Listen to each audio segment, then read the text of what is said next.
radiophonique, breakbeat, disco, drum and bass, dancehall, trip-hop, expérimental,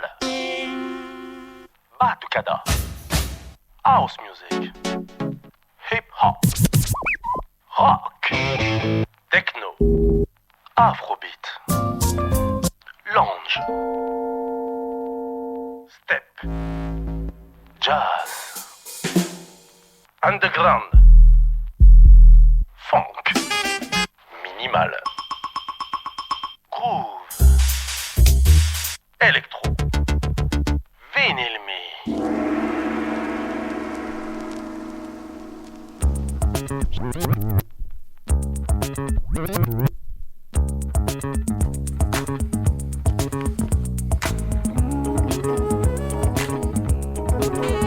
Cela s'intitule Rude Movements sur le label Alim. Découvrez ce remix de Moody Man de Sun Palace.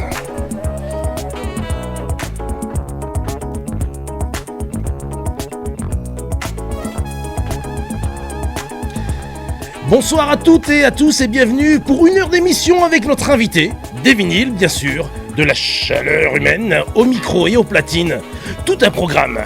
Merci d'être fidèle à ce rendez-vous, c'est Vinyl Me, 2 mercredis par mois sur cette même antenne. Je commencerai par alerte événement. Il maintient le cap et vous le trouverez ce dimanche. Je parle de l'ambassadeur du UK Sound. Je parle ici de DJ Kutch qui n'a pas d'égal pour jouer de la two-step ou de la drum and bass. Il est l'un des DJ les plus réactifs que je connaisse, contraint d'annuler son événement au Triano et nous sommes vraiment désolés de l'apprendre. Il maintient le cap et vous le retrouverez quand même dimanche prochain le 20 avril au Redeem 117 rue des Postes à Lille. Alerte événement. Retrouvez Nixus qui nous vient des Pays-Bas. DJ Kutch et Big Red au Redeem à Oisem, 117 rue des Postes, dimanche 20 avril. Une soirée UK pour tous ceux qui veulent encore croiser Big Red au micro en live on direct. Trop fort DJ Kutch et Big Up.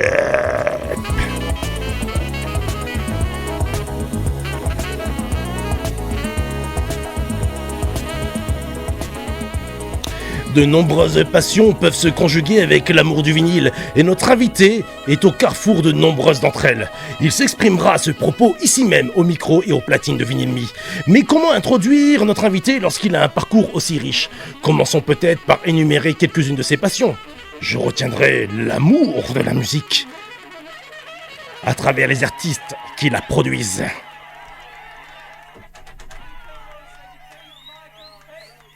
Mais que serait aussi la musique sans son support magique qu'il associe à son prénom pour valider peut-être que sans le vinyle, nous ne parlerions pas de ces musiques et de ces artistes comme il nous est donné d'en parler ce soir.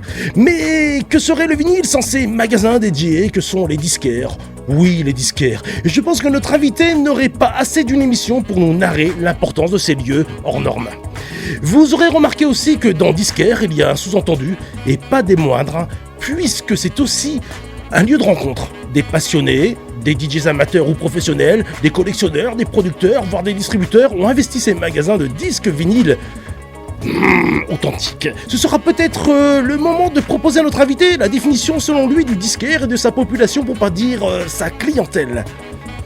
L'autre passion qui traverse la vie de notre invité est tout ce qui fait qu'un vinyle sonne juste. Et pour cela, 2 platines et une table de mixage ne suffisent pas toujours. Et les amateurs de matériel analogique se reconnaîtront peut-être dans notre invité. Je parle ici de la partie audiophile et de son matériel de qualité. Cela est tout un univers où les références sont méconnues, parfois presque disparues. Mais rassurez-vous, notre invité pourra échanger un peu aussi sur cet aspect qui peut être technique, qui souligne toute sa passion pour partager toutes les musiques avec le souci d'une sonorité fidèle à ce qu'elle a pu être à l'époque. Je parle ici du son et de sa fidèle restitution avec des qualificatifs qui font référence à la chaleur, à la dynamique ou à l'aide de vos oreilles sur un système adéquat. Vous entendez les détails de vos musiques préférées comme si vous étiez dans le studio d'enregistrement en compagnie des musiciens qui font vibrer leurs instruments jusqu'à l'extase. Citons brièvement 2 dernières passions qui caractérisent notre invité. Il s'agit de la pratique du DJing et l'organisation d'événements pour partager son amour de la musique, car rien de tel qu'un bon sound system et de son public pour vivre un moment d'anthologie. Rassurez-vous, je n'aurai abordé ici que le sommet de l'iceberg et qui concerne notre invité. Il est présent ici même dans ce studio pour aborder le plus simplement possible et nous n'aurons malheureusement pas le temps de tout dire. Mais rassurez-vous, d'ici une demi-heure, il s'exprimera aussi aux platines pour notre plus grand plaisir. Je vous propose donc d'accueillir sous vos applaudissements Seb le vinyle, s'il vous plaît. Et voilà, sur une petite batou de Marcos Ballet, qui est décédé il y a, je pense, 1 an et demi, il me semble, grand artiste brésilien. Et pourquoi pas, nous sommes déjà dans une ambiance audiophile. Qu'est-ce que t'en penses, Seb, quand on aborde la batucada? Ah, moi j'aime bien Marcos Ballet. Hein. Et pourquoi pas. Et il est pas parti. Et il va très bien. Ah mince, c'est pas vrai. Bon, bah écoutez, je le rejoindrai, je lui dirai 2-3 mots très très vite. Il est peut-être derrière cette porte d'ailleurs. La musique, c'est toujours un peu l'histoire de voyage et je serais curieux de savoir où as-tu l'occasion de traîner pour devenir le passionné et le DJ que tu es aujourd'hui, en quelques mots. Moi j'ai démarré avec des potes en fait et j'étais mineur donc d'abord des rêves et après dès que j'étais majeur la Belgique, c'est la Belgique qui nous a éduqués musicalement et ensuite après moi ça a été mes voyages à New York où là j'ai vu une autre façon de mixer ou dans le sens où en Belgique à l'époque il y avait beaucoup de restrictions par rapport au style musical. Soit tu joues house, soit tu joues techno, ceci, cela. Alors qu'à New York, ils jouaient de la musique, peu importe le style. Tu pouvais avoir de la disco, de la house et un moment un morceau techno. Et ça c'est là que j'ai vraiment commencé à m'intéresser au mouvement musical new-yorkais et du coup à leur sound system. Et une personnalité, il y a peut-être 1 ou 2 artistes ou audiophiles, allons-y, franchement, que tu aimes, pour lesquels tu as une référence ou une admiration quelconque. Quand j'ai commencé à vraiment m'intéresser à la musique, au sound system, moi j'adorais un DJ quand j'allais à New York au début. J'allais voir Timmy Regis Ford. Timmy Regis Ford, c'est un DJ qui joue au Shelter. Il jouait de minuit à midi, 12 heures d'affilée. Et il passait par tous les styles musicaux, c'était vraiment phénoménal. Et le système son était vraiment phénoménal. Et tous ces gens du Shelter, du Paradise Garage, du Studio 54, etc. ont tous été influencés par une personne qui s'appelait David Mancuso. Et c'est là que je me suis intéressé à David Mancuso. Et j'ai réalisé que c'était un DJ qui, déjà, il mixe pas. Il enchaîne les morceaux avec un blanc entre chaque morceau. Et il a influencé tous les DJ que moi j'adorais, les Larry Levan, les Timmy Regis Ford, etc. Il y en a beaucoup, mais tous les gens qui ont été influencés ont tous été influencés à New York par David Mancuso. Il y a toujours un précurseur. Hein. Exactement. Et du coup, je me suis dit, mais qu'est-ce qu'il fait qui est à part? Et ce qui revenait à chaque fois, c'est qu'il était passionné de système son, et notamment d'enceintes Klipschorn. Et c'est là que j'ai commencé à chercher après les Klipschorn. Et à l'époque, c'était il y a 25-30 ans. C'est une époque où les gens cherchaient plus à miniaturiser leurs enceintes. En fait, ils achetaient tous des Bose qu'on voyait pas, alors que les Klipschorn c'est plus un petit meuble. Et du coup, je les avais pour pas très cher à l'époque. Mais aujourd'hui, les gens reviennent de tout ça, s'intéressent à ces vieux systèmes son, parce que la Klipschorn c'est une enceinte qui a été créée en 1947 et qui est toujours construite aujourd'hui. Et aujourd'hui, les gens recherchent ce type d'enceinte. Et le payent plus cher que moi j'ai pu payer à l'époque parce que les gens s'en débarrassent. C'est incroyable cette histoire. C'est marrant cette porte d'entrée. Cette porte d'entrée par l'essentiel de la musique quand elle devient populaire, quand elle est partagée à autrui, c'est-à-dire il y a un destinataire et il y a des musiciens et ils ont envie de communier ensemble. C'est ça un sound system, une sono, la vocation d'une sono. C'est pas aussi individualiste qu'on pourrait l'imaginer aujourd'hui où chacun va avoir le meilleur son pour soi. Là il y avait une vocation de réunir et de partager un même moment. Et ta porte d'entrée elle est vraiment subtile et efficiente. Je te remercie celle de partager ces éléments avec nous, c'est vraiment fantastique. Mais il y a un autre élément que j'ai évoqué tout à l'heure. Qu'est-ce qui caractérise, d'après toi, un bon disquaire ? Métier que tu as pratiqué, n'est-ce pas ?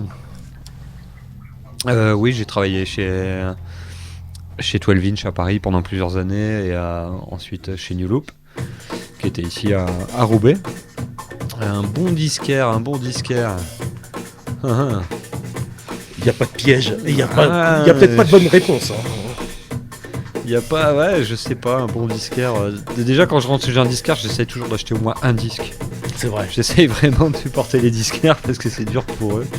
Ils ont traversé des années difficiles. Je partage le sentiment, bien vu. Il y en a quand même de plus en plus, mais il y en a beaucoup qui ouvrent. Après, il faut voir s'il est dur, mais un bon disquaire, c'est un disquaire qui a du choix, qui est en nouveauté, mais aussi en seconde main. Enfin, moi, je suis un bon disquaire, ce que j'aime, c'est ça, quoi. Je peux y aller, je vais trouver les nouveautés, les choses qui sont sorties dernièrement, mais aussi des tracks durs à trouver, des choses qu'on voit pas partout.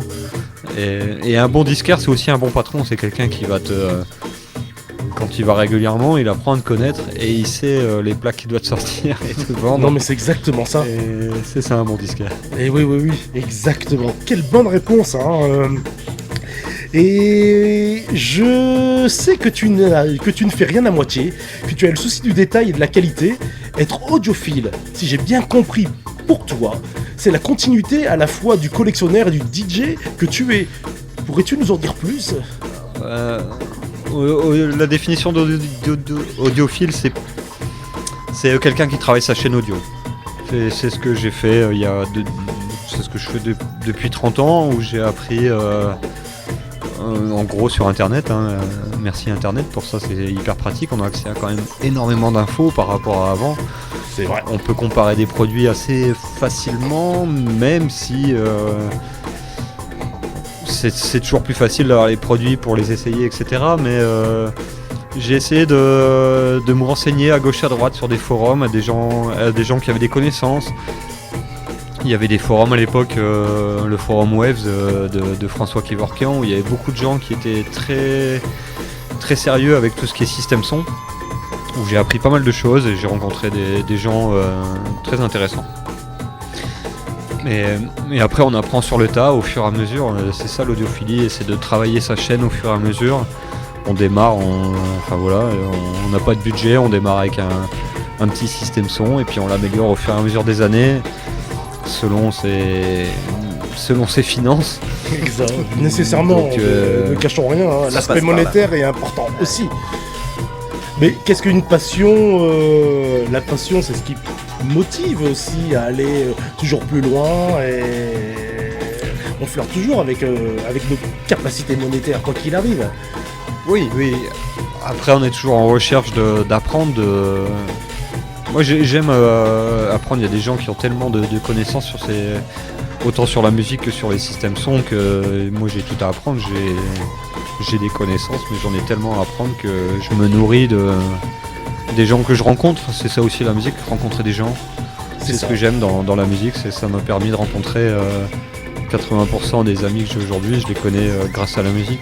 Tu me permettras donc d'enchaîner des rencontres, des événements, dont tes soirées supersoniques, des voyages. Super son. Oui, c'est vrai, super son. D'ailleurs, c'est même ce qui barre ton sweatshirt ce soir. Des voyages, tu en as fait pléthore, tu l'as évoqué. Dans ce type d'exercice, qu'est-ce qui t'a le plus marqué et que tu voudrais nous partager dans tout cet univers ? Donc, comment on fait pour en arriver là Beaucoup de patience. On y arrive par passion en fait. moi j'ai rien forcé, hein, j'ai fait mon truc de mon côté.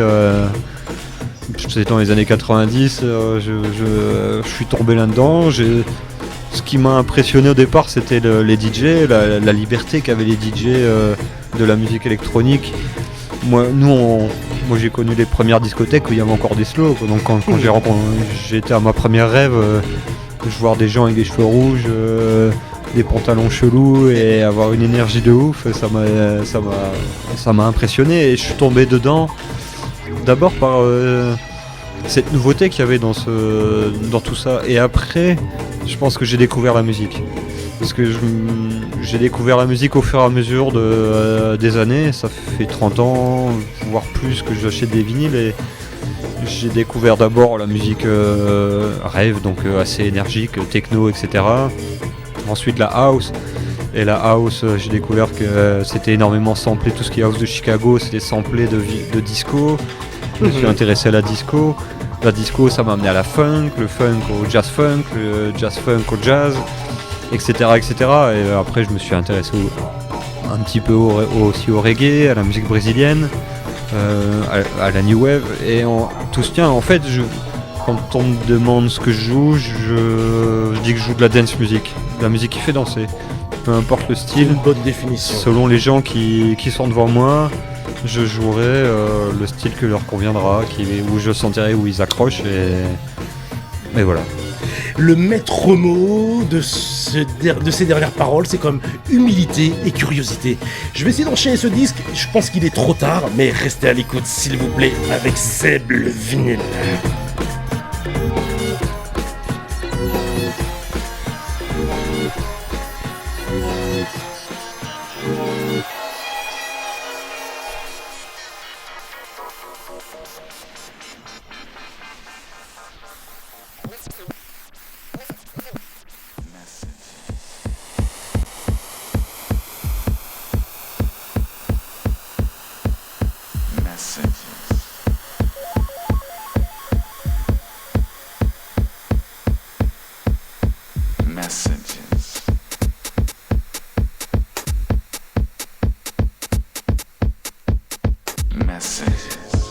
Et voilà, Message, Critical Point, Messages. Ouais. Bon bah oui, écoutez, il est joué dans le combo Master at Work. On peut montrer d'ailleurs cette petite image de Master at Work, on peut montrer, j'oublie pas que j'ai un micro, hein. C'est du son new-yorkais, n'est-ce pas? Du son new-yorkais. Du son new-yorkais, Master at Work. Tiens, comme c'est bizarre. Merci pour tout, Seb. Tu vois, je suis déjà dans les remerciements parce que je suis déjà comblé. Parce que t'as un naturel pour aborder toutes ces choses qui composent ta vie. Et on l'a partagé avant d'arriver en studio, qui me fascine. Et je pense qu'on partage ce point commun, c'est la rencontre. Merci d'avoir accepté cette invitation. Ah bah merci à vous. Et il y a quand même, dis-moi, une question qui me démange cette fois-ci. C'est le DJ que j'interroge et sans fâcher personne parce qu'il y a 1000 manières de considérer la musique et le fait de pousser des disques. Mais crois-tu quand même que l'audiophile que tu es, est-ce que tu crois que tu joues ta sélection différemment des autres artistes qui pratiquent le même art ? Quelques secondes de réflexion pour le dire autrement. Est-ce que lorsqu'on est versé dans l'audiophilie, mixe-t-on différemment parce qu'on aurait nourri ses oreilles et son âme avec une approche musicale plus profonde ? Non, je pense pas. Par contre, d'avoir un bon système son chez moi m'a amené à apprécier des musiques que j'aurais pas pu apprécier avec un système son classique. Tu dis encore une vérité. Comme le jazz par exemple. Oui. Le jazz, chez moi, ça me fait vibrer. Sur un système son classique, je sais pas si j'aurais pu l'apprécier autant. Je sais pas, c'est ce que j'ai souvent pensé. Je pense qu'on en a déjà parlé, mais quand un système équivalent tient avec cette même qualité, moi ce qui m'a épaté, ce qui m'épate, c'est la couleur d'un clavier où j'ai l'impression de voir, d'être en concert, quoi, de voir le gars toucher le clavier ou moi-même toucher les accords et avoir toute cette puissance qui sort de la touche et qui vient affirmer la note longue. Et sur ce système-là, le vinyle et le système associé me restituent quasiment la même sensation, quoi. Je dirais même que sur ce très bon système, c'est pas tant que ce soit corporel, c'est vraiment charnel. C'est-à-dire qu'on reçoit la fréquence, on reçoit les vibrations et on la vit, quoi. Donc on réagit. Exact, je pense que il y a différents niveaux, je pense, d'audiophilie. Il y a des gens qui peuvent juste vouloir avoir 2 enceintes et écouter la musique dans leur canapé et kiffer comme ça. Moi j'ai un autre but, c'était le même but que David Mancuso, c'était de faire danser les gens. Et moi le système Clipsharn que j'ai, c'est quelque chose qui fait danser les gens. Et j'ai eu un bar il y a 20 ans maintenant. Les bars audiophiles sont à la mode aujourd'hui, mais il y a 20 ans, j'en avais un, ça s'est mal terminé malheureusement, mais j'ai eu ce bar et j'ai un client qui me disait, quand il venait chez moi, qui me disait « je danse jamais, mais quand je viens chez toi, j'ai envie de danser ». Et je pense que ça résume totalement ce que c'est d'avoir un système son de haute qualité. Et haute qualité entre guillemets, hein, parce qu'on peut avoir un très bon sound system pour, chez soi pour 1000 balles, comme il y a des gens pour 300 000 balles, ils n'arrivent pas à le faire sonner chez eux, mais d'avoir un bon système son, ça c'est vraiment une autre dimension, quoi. Ça contribue fortement à l'appréciation de la musique, quoi. Ouais, on apprend vraiment à écouter les choses différemment, on peut même découvrir des sons sur certains morceaux et comme je disais sur le jazz, hein, d'apprendre à apprécier des styles musicaux qu'on n'aurait pas pu apprécier sur un système son lambda, quoi. Donc je pense que ça m'a influencé de m'intéresser au système son. Bien sûr. Et D'où tes recherches du coup sur New York dans les années 70? Bah, New York, tout vient un peu de là, le Paradise Garage de Studio 54, le Music Box à Chicago, tous ces lieux ont ensuite, c'est des lieux où des Européens sont venus. Ouais. Et ensuite, par exemple, le Ministry of Sound, le patron du Ministry, il est allé au Paradise Garage à New York. Il a vécu ça, il est rentré à Londres et il a fait le Ministry of Sound. Et Ibiza, pareil. Donc il y avait une culture de la musique. C'était une époque, comment dire, le dancing way of life. Il y avait beaucoup de choses qui arrivaient en même temps, en fait. Il y avait tout ce qui est les synthés, etc. Toutes ces choses-là sont arrivées dans la musique. En même temps, les gros sound systems sont arrivés dans la musique. La personne qui a fait le système son du Paradise Garage, Richard Long, a fait des systèmes son partout dans le monde entier par la suite, parce qu'il a vraiment créé les premiers gros systèmes avec les grosses basses, etc. Et le système du Paradise Garage est un système son vraiment mythique. Et ça, il a influencé beaucoup de monde. Ibiza, etc. n'aurait pas existé, je pense, sans ces gens de New York qui ont vraiment porté cette culture. Le point négatif, c'est que quand il y a eu le sida est arrivé à New York, ça a tué énormément de gens et c'était une culture qui était énormément portée par les gays, en fait. Le Paradise Garage, c'était en majorité gay, c'était un public qui était vraiment à part. C'était aussi les débuts de la house, non? C'était les débuts de la house. Après, Larry Levan avait avait le Paradise Garage à New York et on lui a proposé d'aller mixer à Chicago à l'époque et il a dit bah non, j'ai le Paradise Garage, j'ai le meilleur club que je veux, je peux avoir tous les jouets que je veux sur le système son, je vais rester là. Mais j'ai mon pote Frankie Knuckles qui lui a intéressé et Frankie Knuckles est parti à Chicago. Et là, il a amené la culture DJ new-yorkaise à Chicago. Et en plus, a commencé à ajouter les boîtes à rythme. En plus, par-dessus les boucles de disco, etc. Et il mixait au Warehouse. Le Warehouse, oui. D'où vient le nom House. Parce que les disquaires à Chicago ont commencé à mettre des autocollants House sur tous les disques qui étaient joués au Warehouse. D'où le nom, le terme house en fait, qui vient de Frankie Knuckles. Incroyable. Merci. Vous Merci voyez pour cette explication. qu'on finit toujours par apprendre plus d'éléments. Cette anecdote, je la connaissais pas, je suis ravi de l'entendre. Direct and live. Vous avez entendu la même chose, j'espère. Vinyl Me 99 FM, 20h54, vous êtes toujours sur les bonnes ondes de RCV en compagnie de Seb le vinyle, d'Emeric et de Jag. Et on passe un moment fantastique sur des sonorités assez psychédéliques, je le reconnais. Mais pourquoi pas? Pourquoi pas? Des conseils pour des futurs audiophiles, parce que je pense qu'il y a nombreux sont en train de partager notre intérêt pour la qualité d'un bon son dans son salon, par exemple. Alors j'ai un très bon conseil à vous donner.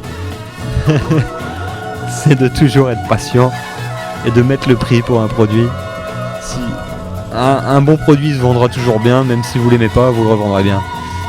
Au début, quand j'ai démarré, j'ai acheté des trucs de merde et c'est des produits qui durent pas, que vous jetez 2 ans après, vous pouvez racheter votre matériel. Donc j'ai toujours mis le prix qu'il fallait dans le matériel, mais au final c'est du matériel qui dure. J'ai une DJR 400 faite par Jérôme Barbet. C'est la numéro, enfin elle est dans les 20 premières. Elle a plus de 20 ans, elle fonctionne toujours. Enfin voilà, je mets le prix dans le matériel et le matériel de fil coûte cher. Mais c'est du matériel qui dure en général. Donc, et si vous l'aimez pas, vous pouvez le revendre. Je confirme parce que j'ai des amis qui passent leur temps, enfin une partie de leur temps, à faire des achats sur Le Bon Coin et d'autres sites, à vérifier la qualité. Enfin, ils dealent, ils reçoivent le matériel, et quand au bout de quelques mois ça leur plaît pas, ils arrivent à le revendre, ils n'ont pas vraiment de soucis. Exactement. Tout ça pour vous dire aussi que le matériel d'occasion, seconde main ou de triple main si vous voulez, parfois reste toujours de qualité. Renseignez-vous, faites Tout le ce qui est- choix, tout ce le qui est pour, le analogique. contre est pour vous. Tout ce qui est analogique surtout. Oui. Dès que ça rentre dans le numérique, c'est plus compliqué. Mais par exemple, moi j'ai une table de mixage analogique japonaise, une Alpha Recordings. Très très bonne table de mixage. Elle m'a coûté un bras, mais je sais qu'elle va me durer. Je sais que c'est ma dernière table de mixage, quoi. Si j'ai un problème avec, ce sera une résistance ou quelque chose comme ça, mais ça pourra être réparé. Une table de mixage numérique, aujourd'hui, c'est plus compliqué à réparer. Souvent, elle va finir à la poubelle et on en rachète une. Exactement. Et en parlant en petit détail, pour certains DJ, on aime bien jouer là-dessus. T'es plutôt fader. Ou Rotary. Moi, je suis Rotary à 200%. Ah bah ça alors, c'est incroyable ça. Mais pourquoi Parce que Bah, ça tourne rond parce que le fader, c'est plus quand tu scratches, tu fais des cuts et tout ça. Et je suis pas Exactement. trop dans le genre de. J'aime plutôt. Je me suis énormément intéressé à la vieille école, David Mancuso, Larry Levan, etc. Exactement. Et c'est des gens qui laissaient les morceaux en entier quasiment. C'est des gens qui transformaient au minimum la musique, les pitchaient pas trop, etc. Donc le Rotary me permet vraiment de mixer à mon oreille en fait. Ce qui C'est avec le important. fader, souvent on va à fond au fader alors que un track peut être plus fort que l'autre. Alors que le Rotary, je travaille vraiment à l'oreille.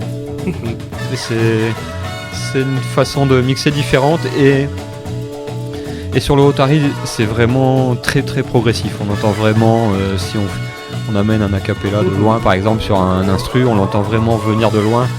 Tandis que sur des faders, j'aime souvent pas trop les pionnières parce qu'on entend la première moitié du fader, on n'entend rien et puis on pousse un peu et d'un seul coup, là on entend vraiment beaucoup, quoi. Donc C'est du Voilà. pilotage, hein. Tu Et- viens de nous dire, c'est une différence de conduite, quoi. De il y a ça et la pilotage, poussière peut s'incruster dans un fader. fader, exactement. Dans un Impitoyable. Rotary, Et la bah, poussière voilà. elle rentre pas, donc Et- l'intérieur de ta table de mixage elle est toujours impeccable. Et t'as de nombreux bons conseils quand même. Hein. J'espère qu'il reviendra vous en donner. Tiens, pourquoi pas, on peut déjà... mais pourquoi pas, c'est dit, c'est prononcé. Merci Seb. Ce disque va se finir dans quelques secondes. Il est presque 21h à 45 secondes près. Et je te propose de passer derrière les Yes. platines.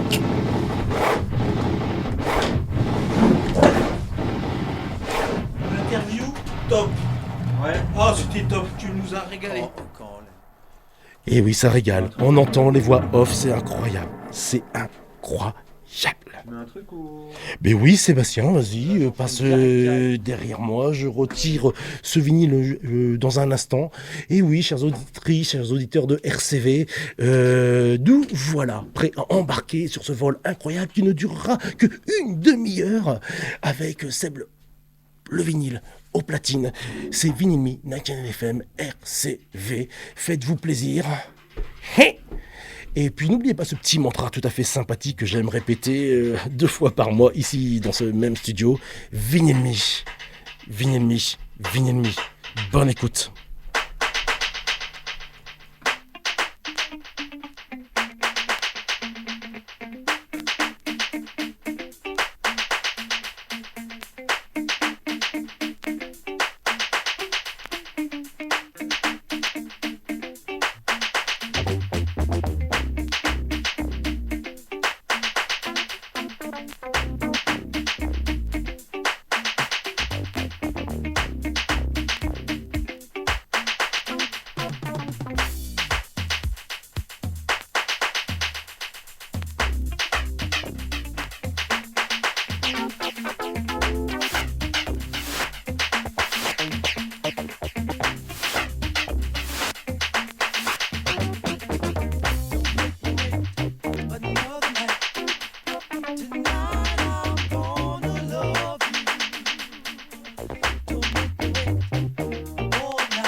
car and I started walking because I knew you was down here, baby.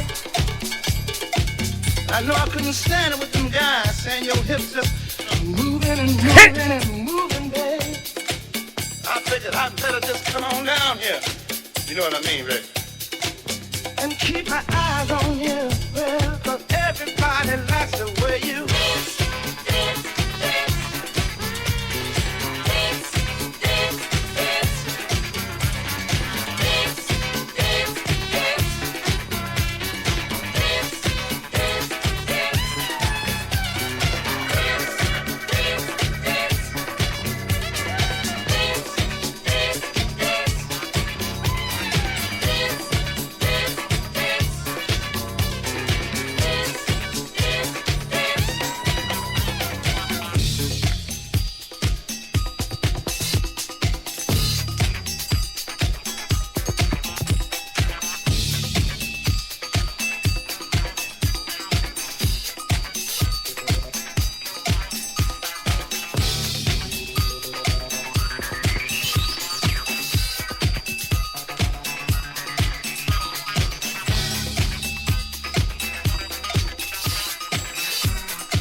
Génial. En compagnie de Seb le vinyle, Suave, Disco, Disco Not Disco, House, le son de New York était ici, entre vous et moi. Diffusé directement dans vos enceintes. C'est ça, ce rendez-vous bimensuel de mercredi par mois sur le 99 FM de RCV Vinyl Me. Encore merci à toi, Seb le vinyle, de nous avoir arrosé de tes bonnes ondes, de tes conseils fins, de nous avoir partagé ton univers. C'était vraiment, comme tout à chacun, comme pour tous les invités qui sont passés dans cette émission, extraordinaire. extraordinaire. Et avant de lui laisser le dernier mot, je laisse Jag. Merci RCV. Oui, beaucoup d'appels pour dire c'était vraiment, vraiment, vraiment bien. Voilà, ça c'est dit. Et merci Vinilmi. À bientôt. À très, Sur le très dance floor. Sur le dance floor. 21h30, il est temps d'accueillir Sélecteur d'idées dans quelques bonnes ondes, dans quelques bonnes minutes. Les ondes sont toujours bonnes sur cette antenne. Nous vous aimons toutes et tous. À très très vite. Et le Redeem, ce 20 avril, dimanche soir, avec Big Red, Nexus et DJ Kutch. Ne l'oubliez pas, s'il vous plaît. À très très vite. Yo! Ça doit être un truc. Ah, c'est cool.